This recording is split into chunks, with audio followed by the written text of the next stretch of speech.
പോയിട്ട് പൃഥ്വിരാജിൻ്റെ make over എടുത്തിട്ട് പൃഥ്വിരാജിനെ പോലെ മേക്കപ്പ് ചെയ്യണം എന്ന് വിചാരിക്കുന്നിടത്ത് ഇറ്റ്സ് എ മിസ്റ്റേക്ക്. 90% വീൽസും ഫിൽറ്റേർഡാണ്. ഈ ഫിൽറ്റേർഡ് കൊണ്ടിട്ടാണ് ഇവർ വരുന്നത്.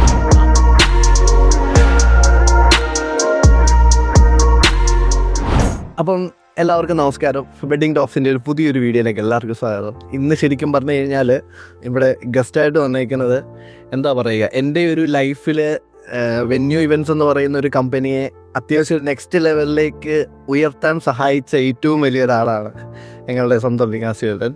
ചേട്ടാ നമസ്കാരം. നമസ്കാരം. ആക്ച്വലി അങ്ങനെ പറഞ്ഞപ്പോഴത്തേക്ക് ഞാൻ ഒരുപാട് പിറകോട്ട് നമ്മൾ ഒരു 4-5 വർഷം മുമ്പ് മുതൽ ഒരു ചെറിയ ഷൂട്ടിങ് തുടങ്ങി. ഇപ്പം ശരിക്കും പറഞ്ഞാൽ എന്ത് കാര്യം ഉണ്ടെന്നുണ്ടെങ്കിൽ നമുക്ക് അത്രയും ഒരു സ്വന്തം ചേട്ടനെ പോലെ തന്നെ എന്ന് വേണമെങ്കിൽ പറയാം. ചേട്ടനെയും ചേച്ചിയും പോലെയൊക്കെ തന്നെ എന്നുള്ള രീതിയിൽ ഇത്രയും 4 വർഷത്തെ എന്തായാലും ആദ്യമേ അതിനൊരു താങ്ക്സ്, ഞങ്ങളെ ഈ ഒരു നെക്സ്റ്റ് ലെവലിലേക്ക് ആക്കിയതിന് എന്നുള്ള രീതിയിൽ. Okay, thank you Rahul. Rahul എന്ന് പറയുമ്പോഴത്തേക്ക് എല്ലാത്തിനും എനിക്കുള്ളൊരു കംപ്ലീറ്റ് സൊല്യൂഷനാണ് രാഹുൽ. ഇപ്പോൾ ഒരു ഞങ്ങൾ ഈവൻസിനായിരുന്നാലും എന്ത് പേഴ്സണൽ ഈവൻസിനായിരുന്നാലും ഫസ്റ്റ് കോഡ് എപ്പോഴും രാഹുലാണ്. പിന്നെ തന്നെ നമ്മൾ ഇവരിപ്പോൾ ഭയങ്കര തിരക്കാണ് എങ്കിലും എത്ര തിരക്കിൻ്റെ ഇടയിലായിരുന്നാലും രാഹുൽ എപ്പോഴും നമുക്ക് കൊണ്ടായിരുന്നു. അപ്പോൾ രാഹുലിൻ്റെ ഈ ഒരു ടോക്സ് അത് വെഡിങ്ങും കൂടെ ആയതുകൊണ്ട് എനിക്കത് ഡബിൾ ഹാപ്പിയാണ്. വെറുതെ ഒരു ടോക്കല്ലല്ലോ, വെഡിങ് ടോക്സ് അല്ലേ. അപ്പോൾ വെഡിങ് ടോക്സിലാകുമ്പോൾ നമ്മൾ നിറഞ്ഞു കറിഞ്ഞ് നിൽക്കേണ്ടതാണ് ഞാനും രാഹുലായിരുന്നാണ്. ഓക്കെ ചേട്ടാ, ഇപ്പം ചേട്ടന് ഇപ്പം ഇത്രയും സെലിബ്രിറ്റി മേക്കപ്പ് ആർട്ടിസ്റ്റ് നിലയിലാണ് ചേട്ടൻ ശരിക്കും പറഞ്ഞാൽ അറിയപ്പെട്ടേക്കുന്നത്. ഒത്തിരി സെലിബ്രിറ്റീസിനെ ചേട്ടൻ മേക്കപ്പ് ചെയ്തിട്ടുണ്ട്. അപ്പം അതിനകത്തുനിന്ന് ഈ വെഡ്ഡിങ് മേക്കപ്പിലേക്ക് വന്നു കഴിഞ്ഞപ്പം എന്താണ് അതിനെ തോന്നിയൊരു വ്യത്യാസം എന്ന് പറയുന്നത്? Of course celebrity makeup artist എന്ന് പറയുമ്പോൾ നമുക്ക് കുറച്ചും കൂടി സന്തോഷം തന്നെയാണ് സെലിബ്രിറ്റീസിനെ മേക്കപ്പ് ചെയ്യുന്നു എന്ന് പറയുമ്പോൾ. പക്ഷേ when I coming to the wedding makeup എനിക്ക് കുറേയും കൂടി ഒരുപക്ഷെ ആൾക്കാർ തിരിച്ചറിഞ്ഞു എന്നതാണ് അവിടെ എനിക്കുണ്ടായിരുന്ന ഒരു ഡിഫറൻറ്റ്. അല്ലാതെ ദർ ഈസ് നത്തിങ് സ്പെഷ്യൽ. കാര്യം എന്നെ സംബന്ധിച്ച് ഒരു സെലിബ്രിറ്റീസിന് കൊടുക്കുന്ന അതേ ഒരു ഇമ്പോർട്ടൻസ് ആണ് എൻ്റെ ബ്രൈഡിനും ഞാൻ കൊടുക്കുന്നത്. അപ്പം ഒരു ബ്രൈഡ് എൻ്റെ അടുത്തൊരു ലുക്ക് ഡിസ്കസ് ചെയ്യുന്ന സമയത്തിന് I feel like she's A celebrity. And of course നിങ്ങൾക്കും അങ്ങനെയാണല്ലോ. അപ്പോൾ നമുക്ക് ഒരിക്കലും ഒരു ബ്രൈഡും മോശവുമല്ല, ഒരു ബ്രൈഡും വലുതല്ല. അതോ when we point out particular ഒരു ഡേ ഒരാൾക്ക് കൊടുത്തു കഴിഞ്ഞാൽ അവർ നമുക്ക് സെലിബ്രേറ്റ് തന്നെയാണ്. അതെ അതെ അതെ അതെ മിക്കവാറും ഞങ്ങൾ ഈ പല ക്ലയൻസിൻ്റെ അടുത്ത് പോകുമ്പോഴും വികാസിയേട്ടൻ്റെ ഡേറ്റ് കിട്ടത്തില്ല, വികാസിയേട്ടൻ മേക്കപ്പ് ചെയ്ത് അടിപൊളിയായിരുന്നു എന്നുള്ള പല ബ്രൈഡ്സും പറയുന്നത്. ശരിക്കും ചേട്ടൻ അവർ മേക്കപ്പ് ചെയ്യണമെന്ന് പറയുമ്പോൾ അവരുടെ മനസ്സിൽ അല്ലെ അവർ ആഗ്രഹിക്കുന്നത് എന്തായിരിക്കും? എനിക്ക് തന്നെ തോന്നിയിട്ടുണ്ട്, ഞാൻ പലർക്കും ഭയങ്കര ഒരു കംഫർട്ട് സോണാണ്. ഞാനിപ്പം അതാത് ബ്രൈഡിനെ ഓരോരുത്തർക്കും യുണീക്ക് ആക്കാൻ ശ്രമിക്കും. അല്ലെങ്കിൽ ഞാൻ ഇന്നലെ ചെയ്ത ബ്രൈഡിനെ പോലെ തന്നെ ഞാൻ ഈ കുട്ടി ആക്കണം. അല്ലെങ്കിൽ പല സെലിബ്രിറ്റി വെഡ്ഡിങ്സും ചെയ്യുമ്പോൾ പലരും എന്നെ ആ സെലിബ്രിറ്റി ലുക്ക് ചെയ്യണം എന്ന് പറയും. അപ്പോൾ അത് ചെയ്യാൻ ഞാൻ വില്ലിങ് തന്നെയാണ്. പക്ഷെ അത് അവർക്ക് വേണ്ടി ചെയ്യും. ഇപ്പം ഒരു എക്സ് ഓർ വൈ സെലിബ്രേറ്റിന് ചെയ്ത് കഴിഞ്ഞാൽ ഈ ബ്രൈഡിന് എത്തുമ്പം ബ്രൈഡിന് ആ ലുക്ക് എങ്ങനെ ക്യാരി ചെയ്യാൻ പറ്റുന്നുണ്ടോ ആ രീതിയിലായിരിക്കും ഞാൻ ചെയ്യുന്നത്. അതുകൊണ്ടായിരിക്കാം ഒരുപക്ഷെ ആ ബ്രൈഡ്സിന് എൻ്റെ അടുത്തുള്ളൊരു കംഫർട്ട് സോൺ ഉള്ളത്, അല്ലെങ്കിൽ ഒരു കോൺഫിഡൻസ് ഉള്ളതും. എനിക്ക് പലപ്പോഴും തോന്നിയിട്ടുണ്ട് പലർക്കും എൻ്റെ അടുത്ത് നടക്കുന്ന ഒരു ആത്മാർത്ഥത അത് ഒരുപക്ഷെ ദൈവാധീന. അതെ അതെ എന്തൊക്കെ ആയിരിക്കും ആ സമയത്ത് അവരുടെ മനസ്സിൽ കൂടെ കടന്നു? ചിലപ്പോൾ മേക്കപ്പ് ചെയ്യുന്ന സമയത്ത് അവരുടെ മനസ്സിൽ കൂടെ കടന്നു പോകും ചിന്തകൾ എന്തെങ്കിലും, അങ്ങനെ എന്തെങ്കിലും ചിന്തിച്ചിട്ടുണ്ടോ ഒരിക്കലെങ്കിലും? അവർ ടെൻഷൻ ആയിരിക്കുമോ, നെർവസ് ആയിരിക്കും, അല്ലെങ്കിൽ ഇത്രയും വലിയ സെലിബ്രിറ്റി ആർട്ടിസ്റ്റാണ്, ദൈവമേ അങ്ങനെ മേക്കപ്പ് ചെയ്യുമ്പം എന്താകും എന്നൊക്കെയുള്ളൊരു ടെൻഷൻ ബ്രൈഡ്സിനുള്ളത് പോലെ തോന്നിയിട്ടുണ്ടോ? ഞാൻ ആദ്യം തന്നെ അവരെ കംഫർട്ട് ആക്കുന്നുണ്ട് കേട്ടോ. ഇപ്പം ഞാൻ ബ്രൈഡൽ മേക്കപ്പ് ചെയ്യുമ്പം ഒരു 90% കുട്ടികളും ഏർലി മോർണിംഗ് ആയിരിക്കും. എല്ലാവർക്കും ഒരു ഈവൻറ്റിൻ്റെ വെഡിങ് ഡേയുടെ ഈവൻറ്റിൽ ആദ്യം ഒരു ബ്രൈഡ് കാണുന്ന ഒരു മേക്കപ്പ് ആർട്ടിസ്റ്റിനെ, എന്നാൽ മാത്രമല്ല ഏതൊരു മേക്കപ്പ് ആർട്ടിസ്റ്റും. അപ്പോൾ അവർക്ക് അന്ന് നമ്മൾ കൊടുക്കുന്ന ഒരു കോൺഫിഡൻറ്റ് കംഫർട്ട് സോൺ അത് അവരുടെ കംപ്ലീറ്റ് ഡേനും അത് ക്യാരി ചെയ്യാൻ പറ്റും. അപ്പോൾ ആ കുട്ടികൾ എത്ര ടെൻഷൻ എടുത്തിരുന്നാലും ഞാനത് ടെൻഷൻ ഇല്ലാതാക്കാൻ. അപ്പോൾ ഒരിക്കലും ഞാൻ മേക്കപ്പ് ചെയ്യുമ്പോൾ ഞാനിങ്ങനെ വലിയൊരാളാണ് എന്നുള്ളൊരു തോട്ട് ഞാൻ കൊടുത്തിട്ടില്ല. ഒരു പക്ഷേ എൻ്റെ ബ്രൈഡ്സിനൊക്കെ ഇതിപ്പോൾ കാണുമ്പോൾ ഒക്കെ ഓർമ്മ വരും. അങ്ങനെ നമ്മൾ ഭയങ്കര ഫണ്ണാണ്. ആൾക്കാർ ടെൻഷനൊക്കെ അടിച്ചിരിക്കുന്ന പല കുട്ടികളും ഞങ്ങൾ വർക്ക് തുടങ്ങുമ്പോൾ ചിരിയും കളിയും തമാശയും ഈവൻ റൂമേഴ്സും ഒക്കെ ആയിട്ട് നമ്മളൊരു എൻജോയ്മെൻറ്റ് മൂഡാണ്. ഒരു 3 or 4 hours ആണ് ഒരു ബ്രൈഡൽ മേക്കപ്പിന് നമുക്ക് ടോട്ടൽ എടുക്കുന്നത്. എനിക്ക് അവിടെ ഒരു ഇത് അത് കണ്ടായിരുന്നു, ചേട്ടനെ ജസ്റ്റ് രാവിലെ ഒരു 4 മണിക്ക് ഒരാൾ വിളിച്ചിട്ട് പെട്ടെന്ന് ഒന്ന് മേക്കപ്പ് ചെയ്യാവോ എന്നൊക്കെ, എന്നാൽ അതൊരു ന്യൂസിനകത്ത് കണ്ടായിരുന്നു. അത് അവിടെ തന്നെ എറണാകുളത്ത് തന്നെ എന്നാവും, വീടിൻ്റെ അടുത്ത് തന്നെ ആവും. അപ്പം അങ്ങനെയൊക്കെ വരുമ്പോൾ നമ്മൾ ആ കുട്ടീനെ ആ ഓൺ ദ സ്പോട്ടാണ് ഞാൻ പരിചയപ്പെടുന്നത്. എങ്കിലും നമ്മൾ അവർക്കും കംഫർട്ട് ആയിരിക്കും. കാരണം അവരുടെ ലൈഫിൽ അവർ ഒരിക്കലും മറക്കില്ല അവരുടെ കല്യാണം. ഓരോരുത്തരും അങ്ങനെയാണല്ലോ. അപ്പം ആ കല്യാണ ദിവസം തുടങ്ങുന്ന ഒരാൾ എന്ന സ്ഥിതിക്ക് ഞാനത് മെയിൻറ്റെയിൻ ചെയ്യും. ഇന്നും ഇതിനു മുമ്പും അങ്ങനെയാണ്, ഇന്നും അങ്ങനെയാണ്, ഇന്ന് നാളെയും അങ്ങനെ തന്നെ ആയിരിക്കും. ചേട്ടാ, അതുപോലെയൊക്കെ നമ്മൾ ഈ സോഷ്യൽ മീഡിയയിൽ കണ്ടുവരുന്ന ഒരു ബ്രൈഡ്സിൻ്റെ അൺറിയലിസ്റ്റിക് മേക്കപ്പ് എക്സ്പെക്ടേഷൻ ഉണ്ടല്ലോ, അത് ബ്രൈഡ്സിൽ എന്തുമാത്രം പ്രഷർ ഉണ്ടാക്കുന്നുണ്ട്? രാവിലെ ഇതിൻ്റെ ബെസ്റ്റ് ഇന്ന് എനിക്കൊന്ന് ഈ ഒരു കാലഘട്ടത്തിൽ ഏറ്റവും കൂടുതലും ആൾക്കാർ സഫർ ചെയ്യുന്ന ഒരു കോണ്ടൻ്റാണ് ഇപ്പം നീ പറഞ്ഞത്. അതായത് നമ്മൾ പലരും സോഷ്യൽ മീഡിയയിൽ കുറേ മേക്കപ്സ് കാണും. മേക്കപ്പ് കണ്ടിട്ട് അതിനെ അങ്ങോട്ട് കണ്ണടച്ചവരങ്ങ് ബിലീവ് ചെയ്യും. അതായിരിക്കും അവരുടെ എക്സ്പെക്റ്റേഷൻ. പക്ഷെ അത് ആക്ച്വലി 100% അത് റോങ് സ്റ്റേറ്റ്മെൻറ്റാണ്. ഇപ്പം എന്നെ നിങ്ങളിപ്പോൾ കാണുന്നുണ്ട്, ഞാൻ പോയിട്ട് പൃഥ്വിരാജിൻ്റെ മേക്ക് ഓവർ എടുത്തിട്ട് പൃഥ്വിരാജിനെ പോലെ മേക്കപ്പ് ചെയ്യണം എന്ന് വിചാരിക്കുന്നിടത്ത് ഇറ്റ്സ് എ മിസ്റ്റേക്ക്. അതെ അതെ, ആ ഒരു റെഫറൻസ് എടുത്തിട്ട് അതുപോലെ എനിക്കായിട്ട് ചെയ്യുമ്പം അത് ജെന്യുവിനാണ്. ഇപ്പോൾ പല പെൺകുട്ടികളും വേറൊരു കുട്ടിയുടെ റെഫറൻസ് കണ്ട് ആ കുട്ടിയുടെ മേക്കപ്പ് കണ്ട് അത് ചെയ്യാൻ പോകും. അപ്പം അത് they can't carry it. Even ഒരു എക്സാമ്പിൾ എന്ന് പറഞ്ഞു കഴിഞ്ഞാലും ഇപ്പം നമ്മൾ പല റീൽസ് കാണും. ആ റീൽസിൽ ഒരു 90% റീൽസും ഫിൽറ്റേർഡാണ്. ഈ ഫിൽറ്റേർഡും കൊണ്ടിട്ടാണ് ഇവർ വരുന്നത്. വരുന്നത് it won't come in the result. ഇപ്പോൾ മേക്കപ്പ് ആർട്ടിസ്റ്റിൻ്റെ വീഡിയോയിൽ അവർ ഭയങ്കര ഗ്ലോ ആയിട്ടൊക്കെ നിൽക്കും. ജെനുവിൻലി അതില്ല. അതെ അതെ. അപ്പം ആ ഒരു ജെനുവിനിറ്റി ഇല്ലായ്മയാണ് ഇന്ന് ഏറ്റവും കൂടുതൽ. അപ്പം അവരത് മേക്കപ്പ് പലരുടെയും മേക്കപ്പ് കഴിഞ്ഞിട്ട് അത് കാണാതെ പോയി പിള്ളേർ വിൽ സ്റ്റാർട്ട് അപ്സ്. അപ്പം അതല്ല റിയാലിറ്റി. അത് മൊബൈലിലേക്കുള്ള ഫിൽറ്ററാണ്. നേരിട്ട് കാണുന്ന ആൾക്കാർ, ഇപ്പോൾ ഫോർ എക്സാമ്പിൾ ഒരു ബ്രൈഡിനെ കാണുന്നത് സോഷ്യൽ മീഡിയ ഉണ്ട്, പ്രിൻ്റ് മീഡിയ, ഇപ്പോൾ ഫോട്ടോഗ്രാഫേഴ്സ് എടുക്കുന്നത് അത് ക്വാളിറ്റിയുള്ള പിക്ചറാണ്, അതുണ്ട്. പിന്നെ നേരിട്ട് കാണുന്ന ആൾക്കാർ, നേരിട്ട് കാണുമ്പോൾ എന്ന് പറഞ്ഞാൽ ഇപ്പം നിങ്ങൾക്കറിയാം, നിങ്ങളുടെ ഈവെൻറ്റിന് ലോങ് ഒരു 1000 പേരുള്ളതാണെങ്കിൽ ഏറ്റവും ബാക്കിൽ നിൽക്കുന്ന ആൾക്കും ബ്രൈഡിനെ കാണണം. അതിനാണല്ലോ നിങ്ങൾ പ്രോപ്പർ സീറ്റിങ്സ് ഒക്കെ ചെയ്യുന്നത്. അപ്പം അവരുടെ വ്യൂ പോയിന്റിലും she should be good. The very close person who standing near to the bride, she should be good. അപ്പം എല്ലാവരുടെയും കണ്ണിൽ ഈക്വലായിട്ട് നല്ലതാവണം. അപ്പം അതിനൊരു പ്രോപ്പർ കമ്മ്യൂണിക്കേഷൻ തന്നെ വേണം. അപ്പം don't trust 100% in social media. നിങ്ങൾക്കായിട്ട് നിങ്ങളുടെ ലുക്കിനെ കസ്റ്റമൈസ് ചെയ്യണം. അത് മേക്കപ്പ് ആർട്ടിസ്റ്റുമായിട്ട് ഡിസ്കസ് ചെയ്യുക. അങ്ങനെ എല്ലാം ചെയ്തിട്ട് വേണം നിങ്ങളുടെ ലുക്ക് എടുക്കാൻ. സോ സോഷ്യൽ മീഡിയ എപ്പോഴും 100% ശരിയാണെന്ന് ഞാൻ പറയത്തില്ല. ഒന്നെന്ന് വെച്ചാൽ നമ്മളിപ്പം ഒരു കല്യാണം നമ്മൾ തീരുമാനിക്കുമ്പോഴത്തേക്ക് ഒരു ബ്രൈഡിൻ്റെ മുമ്പിൽ ഏറ്റവും ആദ്യം വരുന്ന കാര്യം എന്ന് പറഞ്ഞാൽ മേക്കപ്പാണ്. അത് കഴിഞ്ഞിട്ടേ ബാക്കി ഡെക്കറേഷനോ ഫുഡോ കാര്യങ്ങളോ എല്ലാം ഉള്ളൂ. എന്തും ഫസ്റ്റ് ആദ്യം മേക്കപ്പ് ആർട്ടിസ്റ്റിനെയാണ് ബുക്ക് ചെയ്യുന്നത്. അപ്പം ഒരു ബ്രൈഡ് കല്യാണത്തിന് മുമ്പായിട്ട് മേക്കപ്പ് പ്ലാൻ ചെയ്യുന്ന സമയത്ത് തന്നെ മെൻ്റലി അല്ലെങ്കിൽ ഫിസിക്കലി എന്തൊക്കെ പ്രിപ്പറേഷൻസ് അവർ എടുക്കണം? മെൻ്റലിയും ഫിസിക്കലിയും ബ്രൈഡ് ആണെന്നുള്ളൊരു തോട്ടിലോട്ട് ആദ്യം തന്നെ പോകണം. അപ്പോൾ ആ കുട്ടി ഇപ്പോൾ നോർമലി നമ്മളുടെ ലൈഫിലുണ്ടാകുന്നതല്ല, അവരുടെ ലൈഫിൻ്റെ one of the turning point ആണ് ഈ ഒരു വെഡിങ് ഡേ അല്ലെങ്കിൽ വെഡിങ് ലുക്ക് എന്ന് പറയുന്നത്. അപ്പോൾ അവരതിന് വേണ്ടി പ്രിപ്പയർ ചെയ്യുന്നു. ഇപ്പം ഞാൻ രാഹുൽ പറഞ്ഞതുപോലെ എനിക്ക് ദൈവം സഹായിച്ച എൻ്റെ പല ബ്രൈഡ്സിൻ്റെയും ഫസ്റ്റ് അവർ 1 year മുമ്പൊക്കെ എന്നെ ബുക്ക് ചെയ്യും. പിന്നെ അവർ അടുത്തലോട്ട് പോകുന്നത് ഞാൻ അവർ പറഞ്ഞു കേട്ടിട്ടുള്ളത്. അപ്പോൾ ആ ഒരു സിറ്റുവേഷൻസിൽ മുതൽ അവർ എൻ്റെ അടുത്ത് ഡിസ്കസ് ചെയ്യാറുണ്ട്. എവിടെ നിന്ന് ഡ്രസ്സ് എടുക്കണം, ഇല്ലെങ്കിൽ ഈ ഈവൻറ്റ് ടീം നല്ലതാണോ, ഈ ഫോട്ടോഗ്രാഫി ടീം നല്ലതാണോ. അപ്പോൾ ഞാൻ നല്ലതെന്ന് പറയാറുണ്ട്. ചിലപ്പം ചില ബാഡ് എക്സ്പീരിയൻസ് ഉള്ളവരെ നമ്മൾ ബാഡ് എക്സ്പീരിയൻസ്ഡ് ആണെന്നും പറയാനുണ്ട്.